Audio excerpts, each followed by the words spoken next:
நாங்கள் 22 வருஷமாக வரோம். இதோட ராயபுரத்தில் சென்னையிலேருந்து வரோம்.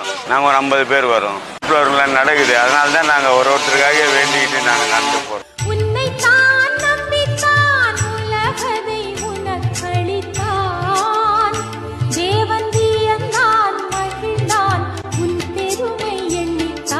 என் பேர் முத்துக்குமார். நான் வந்து இந்து தான், கிறிஸ்டின் கிடையாது. ஆனால் ஒரு 20 வருஷம் மேலே 20 வருஷமாக 2004லேருந்து நான் போகிறேன். எனக்கு எல்லாமே எனக்கு எல்லா விஷயமும் எனக்கு நிறைவேறுது போனால். அதனால் கண்டினியூவாக போகிறோம். எங்கள் கூட வந்து 120 பேர் வராங்க கூட. சென்னையிலேருந்து போகிறோம். அதுதான் மெயின் ரீசன். வந்து எங்களுக்கு எல்லாமே சக்ஸஸ் ஆகுது மாதாவை நம்பினால. மேக்ஸிமம் இங்கே வருவங்க எல்லாமே 90% பார்த்தீங்கன்னா இந்து தான் வருவாங்க.